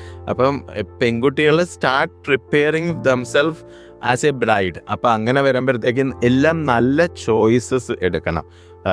എല്ലാത്തിനും ഇവൻറ്റ് ടീമായാലും കോസ്റ്റ്യൂം ടീമായാലും സ്റ്റൈലിംഗ് ടീമായിരുന്നാലും എല്ലാത്തിനെയും നല്ല റിസർച്ച് ചെയ്ത് എടുക്കുന്നതാണ് എനിക്ക് തോന്നുന്നു ബ്രൈഡിൻ്റെ ആദ്യത്തെ പ്രിപ്പറേഷൻ. അതെ. അതേപോലെയൊക്കെ ഇപ്പം സ്കിൻ കെയർ കാര്യങ്ങൾ, അപ്പോൾ വെഡ്ഡിങ്സിനൊക്കെ എത്ര നാൾ മുമ്പ് സ്കിൻ കെയർ ഒക്കെ നമ്മൾ എടുക്കണം. അതേപോലെ ലാസ്റ്റ് മിനിറ്റ് സ്കിൻ കെയർ ഒക്കെ എന്തുമാത്രം റിസ്ക്കിയാണ്. ചിലപ്പോൾ തലേദിവസമായിരിക്കും ചിലപ്പോൾ ഇതിനെപ്പറ്റി ആലോചിക്കുന്നത്. അപ്പോൾ അതൊക്കെ എന്തുമാത്രം റിസ്ക് ഉണ്ടാവും കല്യാണത്തിന്? ഉണ്ടാവില്ല. ആക്ച്വലി ഇപ്പോൾ പല ബ്രൈഡ്സ് ഇന്നത്തെ കാലത്ത് മിനിമം ഒരു 6 months മുമ്പ് ഡേറ്റ് എടുക്കും. ഒരു 80% ആൾക്കാർ. ഇപ്പം നമ്മൾ ബ്രൈഡൽ മേക്കപ്പിന് ബ്രൈഡൽ സ്കിൻ കെയർ സ്റ്റാർട്ട് ചെയ്യേണ്ടത് ഏറ്റവും മിനിമം ഒരു 3 months മുമ്പ് നിങ്ങൾ സ്റ്റാർട്ട് ചെയ്യണം. അതാണ് നിങ്ങളുടെ ഏറ്റവും ബെസ്റ്റ് ടൈം. 6 months നിങ്ങൾക്ക് സ്റ്റാർട്ട് ചെയ്യാം. ഇപ്പോൾ പല സൈസ് സ്കിൻ കെയർസ് ഉണ്ട്. ഇപ്പം ബ്യൂട്ടി പാർലർ, സലൂൺസ് ഉണ്ട്, സ്കിൻ ക്ലിനിക്സും ഉണ്ട്. അപ്പം എവിടെ പോയിരുന്നാലും നിങ്ങൾ 3 months മിനിമം ഒരു ടൈം എടുക്കണം. അതേപോലെ തന്നെ ഏറ്റവും അതുകൊണ്ടുള്ളൊരു നെഗറ്റീവ് പോയിന്റ് എന്ന് പറഞ്ഞാൽ അറ്റ് എൻഡ് ലാസ്റ്റ് മൊമെൻറ്റിന് പലരും പല ട്രീറ്റ്മെൻറ്റ്സും ചെയ്യും. അത് ഭയങ്കര പ്രോബ്ലമാണ്. ഇപ്പം സ്കിൻ ക്ലിനിക്സിൽ പോയിട്ട് സ്കിൻ പീൽ ചെയ്യാനായിട്ടൊക്കെ പോകുമ്പോഴത്തേക്ക് ഒരിക്കലും സ്കിൻ പീലിംഗ് ഒരു 20 days നിയർ ബൈയിൽ നിങ്ങൾ ചെയ്യരുത്. അപ്പം അതൊരു ഭയങ്കര നെഗറ്റീവായിട്ട് വരും. അപ്പം അങ്ങനത്തെ കുറേ കാര്യം നല്ലൊരു മേക്കപ്പ് ആർട്ടിസ്റ്റിനെയാണ് നിങ്ങൾ ബുക്ക് ചെയ്യുന്നതെങ്കിൽ 100% ആ മേക്കപ്പ് ആർട്ടിസ്റ്റ് നിങ്ങൾക്ക് പ്രോപ്പർ ഗൈഡൻസ് തരും. അവരൊരിക്കലും ബ്യൂട്ടി പാർലറിൽ പോയി ചെയ്യരുതെന്നും ഒരു നല്ല മേക്കപ്പ് ആർട്ടിസ്റ്റും പറയില്ല. പക്ഷെ അവരുടെ ഒരു ഗൈഡൻസ് നിങ്ങൾക്ക് ഏറ്റവും നല്ലതാണ്. ഉറപ്പായിട്ടും നിങ്ങൾ സ്കിൻ കെയറും ഹെയർ കെയറും ഒക്കെ ചെയ്യണം. പക്ഷെ അതൊരു പ്രോപ്പർ ഗൈഡൻസോട് കൂടി തന്നെ ചെയ്യണം. ഇപ്പം നമ്മുടെ പലയിടത്തും പോകുമ്പോൾ ബ്രൈഡ്സിനെ പോലൊക്കെ തന്നെ ബ്രൈഡ്സിൻ്റെ പേരൻസും ചേട്ടലെ വെച്ചൊരു ഫോളോവറാണ്. ഇപ്പം ബ്രൈഡ്സിൻ്റെ അമ്മമാരായാലും അല്ലെങ്കിൽ ആ വീട്ടിലുള്ള പ്രായമുള്ള ആൾക്കാരാണെങ്കിൽ പോലും ഇപ്പം ഞങ്ങളെ ചിലപ്പോൾ അവർക്ക് അറിയില്ലായിരിക്കും. നമ്മളുടെ ഏജിലുള്ള ആൾക്കാർക്കായിരിക്കും അറിയുന്നത്. പക്ഷേ ചേട്ടനെ ഉള്ള ഫാമിലി ഉള്ളവർക്ക് എല്ലാവർക്കും അറിയാം. അപ്പോൾ അവർക്കും ഈ പറയുന്ന ലാസ്റ്റ് മിനിറ്റ് കല്യാണവുമായിട്ട് ബന്ധപ്പെട്ട പല കൺഫ്യൂഷൻസും കാര്യങ്ങളൊക്കെ വരാറുണ്ട്. മേക്കപ്പിൻ്റെ കാര്യങ്ങൾ പ്ലാൻ ചെയ്ത് തുടങ്ങുമ്പോൾ അപ്പോൾ അവർക്കുള്ള എന്തെങ്കിലും ഒരു ടിപ്പ്, അല്ലെ പേരൻസിൻ്റെ മേക്കപ്പ് അങ്ങനെയുള്ള എന്തെങ്കിലും ടിപ്പ് കാര്യങ്ങളുണ്ടോ? ഓഫ് കോഴ്സ് ഇപ്പോഴത്തെ കാലത്തിനും ഒരു ബ്രൈഡ് ഇപ്പോൾ പണ്ടൊക്കെ എന്ന് പറയുമ്പോൾ ഒരു അമ്മയ്ക്ക് 10 മക്കൾ അല്ലെങ്കിൽ 5 മക്കൾ, അപ്പോഴത്തേക്ക് അവരൊന്നും അത്ര വലിയ കെയറിങ് ഒന്നും അല്ല. ഇന്നെന്ന് പറഞ്ഞാൽ ഒരു മോള് അല്ലെങ്കിൽ 2 മോള് അല്ലെങ്കിൽ 2 മക്കൾ. അപ്പം അവരും പാരൻസും അത്രത്തോളം തന്നെ ഗ്രൂംഡ് ആവുകയാണ്. പിന്നെ ഞാനിപ്പോൾ ചെയ്യുന്ന എനിക്കങ്ങനെ ഒരു നല്ലൊരു പേരുമുണ്ട്. പൊതുവിൽ ആൾക്കാരൊരു ചീത്ത പേരാണ്, പക്ഷെ അത് ഞാൻ നല്ല പേരെന്നാണ് പറയുന്നത്. ലൈക്ക് ഞാൻ മദേഴ്സ് ചോയ്സ് ആണ്. പല ബ്രൈഡ്സിൻ്റെ അമ്മമാരാണ് എന്നെ ആദ്യം റെഫർ ചെയ്യുന്നത്. അപ്പം എനിക്കത് എന്നും ഒരു ദൈവ അനുഗ്രഹമായിട്ട് തന്നെ ഞാനത് I feel proud to get that name. അപ്പം എനിക്കത് ഇഷ്ടമാണ് കേട്ടോ. അപ്പം അങ്ങനത്തെ സിറ്റുവേഷനിൽ അവരും ഗ്രൂമിങ് സ്റ്റാർട്ട് ആവണം. ഈ പറയുന്ന 3 months മുമ്പ് പാരൻസ് കുറേയും കൂടി ടെൻസ്ഡാണ്. ബ്രൈഡ് ഒരു മക്കളുടെ കല്യാണ സമയത്തിന് അവർ നന്നായിട്ട് ഓട്ടവും ചാട്ടവും ഒക്കെ ആയിട്ട് അവർ നല്ല ടയർഡും ഒക്കെ ആയിരുന്നു. അപ്പോൾ അവരുടെ ഒരു സ്കിൻ കെയറും അവർ ഇതേ കണക്ക് തുടങ്ങണം. പിന്നെ കണക്ഷൻസ് ഉണ്ടാവണം. ഇപ്പോൾ ഒരു ബ്രൈഡിൻ്റെ കോസ്റ്റ്യൂമുമായിട്ട് പാരൻസിൻ്റെ കോസ്റ്റ്യൂമിന് ഒരു ലിങ്ക് വരും. ചിലരുടെ എന്ന് പറഞ്ഞാൽ കളർ ഇപ്പോഴത്തെ ഇതനുസരിച്ച് ഒരു കളർ കോഡ്സ് ഉണ്ടാവും. ഒരു കളർ പാരറ്റ് വെച്ചിട്ട് തന്നെ അവർക്ക് വർക്കൗട്ട് ചെയ്യാം. ചില ബ്രൈഡ്സിന് എന്ന് പറഞ്ഞാൽ നേരെ ഓപ്പോസിറ്റ് ഷെയ്ഡിലോട്ടായിരിക്കും. പക്ഷേ ഇന്നത്തെ ട്രെൻഡ് എനിക്ക് തോന്നുന്നു 2026-ലും 2027-ലും ആൾക്കാർ പ്രിഫർ ചെയ്യുന്നത് ബ്ലെൻഡഡ് കളേഴ്സാണ്. ഒരു റെഡ് കളർ ആണെങ്കിൽ റെഡിൻ്റെ ലൈറ്റർ ഷെയ്ഡ്സിലോട്ട് പോകും, അല്ലെങ്കിൽ ഗോൾഡൻ കളർ ആണെങ്കിൽ ഗോൾഡൻ്റെ ബ്ലെൻഡ് ആവുന്ന ഷെയ്ഡ്സിലോട്ടാണ് ആൾക്കാർ പോകുന്നത്. അങ്ങനെ കുറേ കാര്യങ്ങൾ ഇന്നത്തെ കാലത്തുണ്ട്. അപ്പോൾ ഒരു വെഡിങ് എന്ന് പറയുമ്പം ഒരുപാട് കാര്യങ്ങളാണ് ഇതിന്റെ പിന്നിലുള്ളത്. പിന്നെ നിങ്ങളെ പോലെയുള്ള ആൾക്കാരാണല്ലോ അതെല്ലാം ഡിസൈഡ് ചെയ്ത് അവരെ ഹെൽപ്പ് ചെയ്യുന്നത്. അത് വെഡിങ് പ്ലാനേഴ്സ്. ചേട്ടാ അതുപോലെയൊക്കെ മേക്കപ്പ് ചെയ്യുന്ന ദിവസം, അതായത് ഒരു കല്യാണത്തിൻ്റെ അന്ന്, ഒരു വെഡിങ് ഡേ അന്ന് ചേട്ടൻ ഏറ്റവും കൂടുതൽ ഫേസ് ചെയ്തിട്ടുള്ള ചർച്ച, ഒരു ചേട്ടൻ നല്ല ഒരു മേക്കപ്പ് ആർട്ടിസ്റ്റ് ഏറ്റവും കൂടുതൽ ഫേസ് ചെയ്യുന്ന ഒരു ചർച്ച എന്തായിരുന്നു? മിക്ക കുട്ടികളും ഭയങ്കര ആക്റ്റീവ് ആയിരിക്കും കേട്ടോ. കല്യാണത്തിനായിട്ട് അവരും ഈ ഒരു മന്ത്സ് ഓഫ് പ്രിപ്പറേഷൻസ് ആയിരിക്കും. കല്യാണത്തിൻ്റെ തലേ ദിവസവും ഒക്കെ ലേറ്റ് നൈറ്റ് സ്ലീപ്പൊന്നും ഇല്ലാതെ ഉറങ്ങാത്ത എത്രയോ കുട്ടികളെ നമ്മൾ ഒരുക്കിയിട്ടുണ്ട്. അപ്പം ഇവരുടെ ഓവർ എക്സൈറ്റ്മെൻ്റ് എന്ന് പറയും, എക്സൈറ്റഡ് ആയിരിക്കും. ഈ എക്സൈറ്റഡ് അങ്ങ് പീക്കിലെത്തും കല്യാണ ദിവസമൊക്കെ ആകുമ്പോൾ. അപ്പം മിക്ക കുട്ടികളും എക്സോസ്റ്റഡ് ആവും. അപ്പോൾ ഈ ഒരു എക്സോസ്റ്റഡ് ഓവർകം ചെയ്യണം എല്ലാ ബ്രൈഡും. ടയർഡായിരിക്കും. They should get a proper ഒരു 4 hours എങ്കിലും ഉറങ്ങണമെന്നുള്ളതാണ് എൻ്റെ ഒരു റിക്വസ്റ്റ്. പിന്നെ അവരുടെ ആ ഒരു എക്സൈറ്റ്മെൻറ്റ് കുറച്ച് കൺട്രോൾ ചെയ്യണം. അത് എല്ലാം എക്സെപ്റ്റ് കൊണ്ട് ഇപ്പം നമ്മളായിരുന്നാലും നമ്മളുടെ ഒരു ഡ്രീം കം ഡേ വരുമ്പോഴത്തേക്ക് നമ്മളും എക്സൈറ്റഡ് ആണ്. അപ്പോൾ അതൊക്കെ ഈ കുട്ടികൾക്ക് ഉണ്ടാകുന്ന കാര്യമാണ്. അപ്പം ഭയങ്കര ടെൻഷനാവും. അത്രയും ദിവസവും ഇവർ ഭയങ്കര സ്മാർട്ടായിരിക്കും. അവർക്ക് സെൽഫായിട്ടൊരു ഒരു ധൈര്യമൊക്കെ ഉണ്ടാവും. പക്ഷേ ആ ഒരു സമയം എത്തുമ്പോൾ എല്ലാ കുട്ടികളും നെർവസ് ആവും. അപ്പോൾ ഈ ഒരു നെർവസ്നെസ് ഒക്കെ ഓവർകം ചെയ്യണം. Because it's your big day. നിങ്ങൾ കാത്തിരുന്ന എത്രയും പ്രിയപ്പെട്ട ഒരു മുഹൂർത്തമാണ്. അപ്പോൾ അത് ഭയങ്കര റിലാക്സ് ആവുക എന്നുള്ളതാണ്. അതേപോലെയൊക്കെ തന്നെ പലപ്പോഴും പല കല്യാണത്തിന് ചെല്ലുമ്പോൾ ഞങ്ങൾ ഫേസ് ചെയ്യുന്ന ഒരു പ്രശ്നമുണ്ട്. അതായത് ഇപ്പം കറക്റ്റ് സമയത്തിന് ചിലപ്പം ബ്രൈഡ് എത്തത്തില്ല, അല്ലെങ്കിൽ ഗ്രൂം ഡിലേ ആവും, ബ്രൈഡ് ഡിലേ ആവും. അപ്പോൾ ചോദിക്കുമ്പോൾ പറയുന്നവർ ഒന്നെങ്കിൽ ഫോട്ടോഗ്രാഫേഴ്സ് ഡിലേ ആക്കി, അല്ലെന്നുണ്ടെങ്കിൽ മേക്കപ്പ് ആർട്ടിസ്റ്റ്. ഇതാണ് ശരിക്കും എപ്പോഴും ഇപ്പം സംഭവം എന്ന് വെച്ചാൽ ആ സമയത്ത് സ്വീകരണ സമയം ആകുമ്പോഴത്തേക്ക് ആളെ ഇവിടെ കിട്ടത്തില്ല. അപ്പം എന്താണെന്ന് നോക്കി പോകുമ്പോഴായിരിക്കും ആദ്യം വരുന്ന ഫോട്ടോഗ്രാഫർ അല്ലെങ്കിൽ മേക്കപ്പ് ആർട്ടിസ്റ്റിനായിരിക്കും പഴി വരുന്നത്. അപ്പോൾ അത് ശരിക്കും എന്താണ് അങ്ങനെ വരുന്നത്, അല്ലെങ്കിൽ അതിനെ നമുക്ക് ഓവർകം ചെയ്യാൻ വേണ്ടിയിട്ട് എന്തൊക്കെ നമുക്ക് ചെയ്യാൻ പറ്റും? ഇപ്പം മിക്കയിടത്തും മേക്കപ്പ് ആർട്ടിസ്റ്റിനാണ് ആദ്യത്തെ പടി വരുന്നത്. പക്ഷെ അതിനെ ഓവർകം ചെയ്യണത് എന്ന് പറഞ്ഞാൽ പ്രോപ്പർ ടൈമിങ്. ഇപ്പം എല്ലാത്തിനും പക്ക ടൈമിങ് ആയിരിക്കും എല്ലാവരും എഴുതി വെക്കുന്നത്. പക്ഷേ എവിടെയെങ്കിലും ഡിലേ ആവും. ഇപ്പം രാവിലെ 4 മണിക്കോ 2 മണിക്കോ ഒക്കെ പെൺകുട്ടികൾക്ക് റെഡി ആവണം. പക്ഷെ തലേ ദിവസം ഇവർ ഉറങ്ങിയിട്ടുണ്ടാവില്ല, തലേ ദിവസത്തെ ഇവൻറ്റ് തീർന്നിട്ടുണ്ടാവില്ല. അപ്പം സംഭവം ഇങ്ങനെ കണക്ഷൻ ആയിട്ടാണ് പോകുന്നത്. ലൈക്ക് ചീട്ട് വീഴുന്നതൊക്കെ ഇന്നലത്തേലാണ് വരുന്നത്. അപ്പം അവിടുത്തെ ഒരു ഡിലേ, നമ്മളിപ്പോൾ ചില മേക്കപ്പ് ആർട്ടിസ്റ്റിന് 3 hours മതി, ചിലർക്ക് 4 hours വേണം. ആ ഒരു അവറിൽ വ്യത്യാസങ്ങൾ പെൺകുട്ടി എത്താൻ ഡിലേ ആകുമ്പോൾ എല്ലാത്തിലും ഡിലേ വരും. ഫോട്ടോഗ്രാഫേഴ്സ് ഓഫ് കോഴ്സ് അത് നമ്മൾക്ക് നിങ്ങളുടെ ഏറ്റവും നല്ല മൊമെൻറ്റ് അതുപോലെ ലൈഫിൽ പ്രിസർവ് ചെയ്യുന്നവരാണ് ഫോട്ടോഗ്രാഫേഴ്സ്. അപ്പോൾ അവർക്ക് അവരുടെ ടൈം കൊടുത്തേ പറ്റൂ. അതെ. ഇന്നത്തെ കാലത്ത് എല്ലാ മേക്കപ്പ് ആർട്ടിസ്റ്റും ദേ ഹാവ് എ റീൽസ് അങ്ങനത്തെ കാര്യങ്ങൾ. അപ്പം ചിലടത്ത് എനിക്കറിയാം മേക്കപ്പ് ആർട്ടിസ്റ്റ് റീൽസ് ഒക്കെ എടുക്കാനും ഒക്കെ ഡിലേ ആക്കാറുണ്ട്. ഞാനൊക്കെ റീല് ചെയ്യുന്നുണ്ട്. പക്ഷേ എൻ്റെ റീല് എപ്പോഴും ഞാൻ പറയുന്ന ആ പർട്ടിക്കുലർ ടൈമിൽ തന്നെ ആയിരിക്കും, ഒരിക്കലും അത് എക്സീഡ് ചെയ്യില്ല. ഫോട്ടോഗ്രാഫേഴ്സ് വരുമ്പോഴത്തേക്ക് നമ്മളത് കഴിഞ്ഞ് ഫോട്ടോഗ്രാഫേഴ്സ് വരുമ്പോൾ എടുക്കുന്നുണ്ടെങ്കിൽ എൻ്റെ റീൽ എടുക്കുന്നവർ ഇങ്ങനെ ഞാനൊക്കെ ഒരു സൈഡിൽ നിന്ന് ഇങ്ങനെ എടുക്കുകയുള്ളൂ. ഇത് വോണ്ട് ഗിവ് എനി ഡിസ്റ്റർബൻസ്. പക്ഷേ നമ്മുടെ ആ ചെയിൻ ഓഫ് ടൈമിങ്ങിൽ ഏതെങ്കിലും ഒരു കൊളുത്ത് മാറി കഴിയുമ്പോൾ തുരുതുരാ പോവും. അപ്പം എല്ലാ ബ്രൈഡ്സിൻ്റെയും റിലേറ്റീവ്സിൻ്റെയും ഈവൻറ്റ് മാനേജ്മെൻറ്റിൻ്റെയും ഫോട്ടോഗ്രാഫേഴ്സിൻ്റെയും അടുത്തൊക്കെ ഉള്ള നമ്മുടെ പോലുള്ളവരുടെയും റിക്വസ്റ്റ്, ഈവൻ മേക്കപ്പ് ആർട്ടിസ്റ്റിൻ്റെ അടുത്തുള്ള റിക്വസ്റ്റ്, ഈ പറയുന്ന പ്രോപ്പർ ടൈമിംഗ് മെയിൻറ്റെയിൻ ചെയ്യുന്ന ഒരാൾക്കും ആ ഒരു ബുദ്ധിമുട്ട് വരത്തില്ല. ഞങ്ങൾ ശരിക്കും പറഞ്ഞാൽ കൂടുതലും ഒരു വെഡിങ്ങിന് മുമ്പായിട്ട് തന്നെ ബ്രൈഡിന് ഇതേപോലെ ഒരു ഷോ ഫ്ലോ കൊടുക്കാറുണ്ട്. സ്റ്റാർട്ട് ചെയ്യുന്നുണ്ടെങ്കിൽ ഇപ്പോൾ എഴുന്നേക്കുവാണെങ്കിൽ ഇത്ര സമയത്ത് എഴുന്നേക്കണം, മേക്കപ്പ് ആർട്ടിസ്റ്റ് ഇത്ര മണിക്ക് വരണം, ഇത്ര മണിക്ക് മേക്കപ്പ് കഴിഞ്ഞ് ഇറങ്ങണം എന്നുള്ള രീതിയിലുള്ള ഒരു ചാർട്ട് കൊടുക്കാറുണ്ട്. ഒരു പരിധിവരെയൊക്കെ എല്ലാവരും നോക്കാറുണ്ട്, ചിലയിടത്തൊന്നും അത് നടക്കാറില്ല.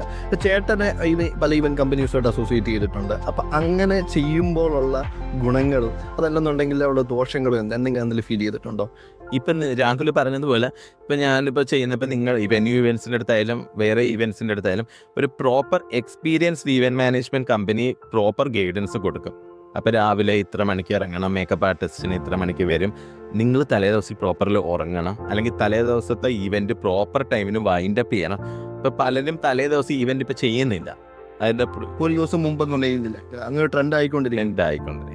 അപ്പോൾ ചിലയിടത്ത് മാത്രം ഈ NRIs വന്നിട്ട് അവിടെ മാത്രമേ അത് നടക്കാതുള്ളൂ. ഇപ്പം പല നാട്ടിൽ സെറ്റിലായിട്ടുള്ള മിക്കവരും ഒരു ദിവസം ഗ്യാപ്പ് ഇട്ടിട്ട് തന്നെ ചെയ്യുന്നു. അപ്പോൾ ആ ഒരു ചെയിൻ ഓഫ് ടൈമിങ്ങിൽ മെയിൻറ്റെയിൻ ചെയ്യുന്നത് എന്നുള്ള ഏറ്റവും ഇമ്പോർട്ടൻ്റ് എനിക്ക് തോന്നിയത് ഈവൻറ്റ് മാനേജ്മെൻറ്റുകാർ തന്നെയാണ്. അവർക്ക് ഫോട്ടോഗ്രാഫേഴ്സ് ഡിലേ ആയാലും അവരെ പിടിക്കുന്നു, മതി എന്ന് പറയുന്നത് നിർത്താം. പെണ്ണിനെ വീട്ടിൽ ചെന്ന് നിൽക്കാൻ എനിക്കറിയാം.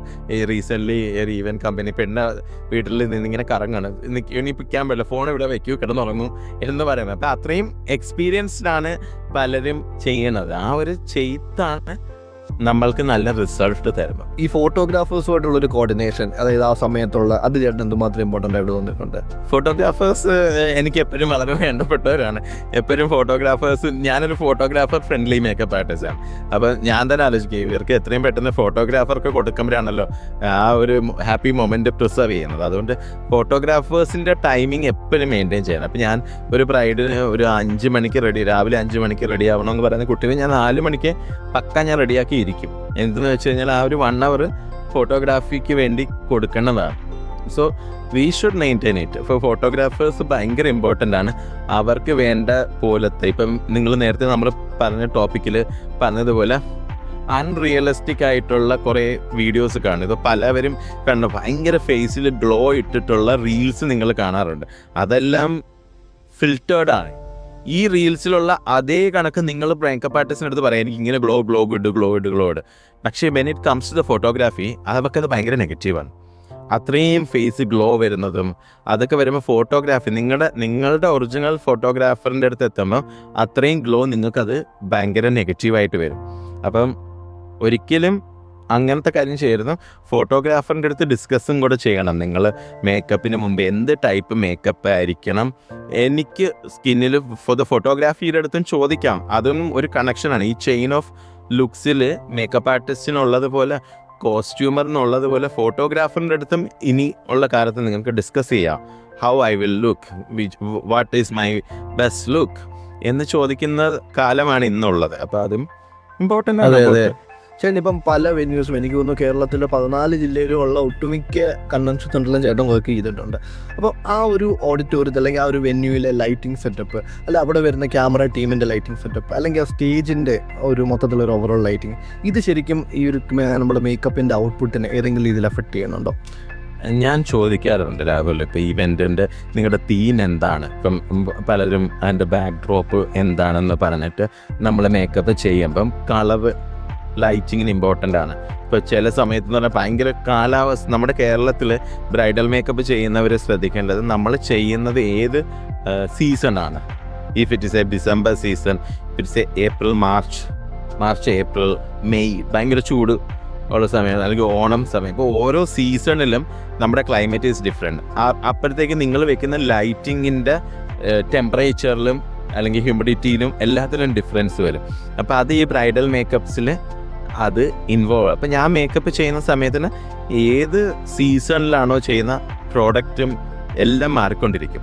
ആ പ്രോഡക്റ്റ് യൂസ് ചെയ്യുന്നത്, അല്ലെങ്കിൽ ആ കുട്ടി എവിടെ ഔട്ട്ഡോർ വെഡിങ് ആണോ നിൽക്കുന്നത്, ഒരുപാട് ഫോട്ടോഗ്രാഫേഴ്സ് ഉള്ള വെഡിങ് ആണെങ്കിൽ ലൈറ്റ്സ് അത്രയും കയറും. അപ്പോൾ അതും നമ്മൾ നോക്കിയിട്ട് വേണം ചെയ്യാൻ. അപ്പോൾ back drop, lighting, how many numbers of photographers, how many teams of photographers, color of saree, color of backdrop, even color of relatives, even color of events നിങ്ങൾ ഇപ്പോൾ കഥകളിയെ കൊണ്ടുവരുന്ന.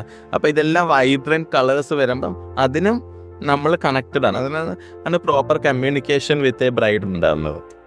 ഓക്കെ. അതേപോലെ ഇപ്പം ചേട്ടൻ സെലിബ്രിറ്റി വെഡ്ഡിങ്സ് കുറച്ച് ചെയ്തിട്ടുണ്ട്. അപ്പം സെലിബ്രിറ്റി ആ വെഡ്ഡിങ്സിലും നമ്മുടെ നോർമൽ വെഡ്ഡിങ്ങും ചെയ്യുമ്പോൾ ഉള്ള ഒരു പ്ലാനിങ്ങിൽ ചേട്ടൻ എന്തെങ്കിലും വ്യത്യാസം തോന്നിയിട്ടുണ്ടോ? അതെല്ലാം ഒരേപോലെയൊക്കെ നോർമൽ വെഡ്ഡിങ് ചെയ്യുന്ന പോലെ തന്നെയാണോ ഒരു സെലിബ്രിറ്റി വെഡ്ഡിങ് ചെയ്യുന്ന സമയത്തും? സെലിബ്രിറ്റി വെഡ്ഡിങ്ങിനും നോർമൽ വെഡ്ഡിങ്ങിനും ഞാൻ എടുക്കുന്ന എഫേർട്ട് സെയിം തന്നെയാണ്.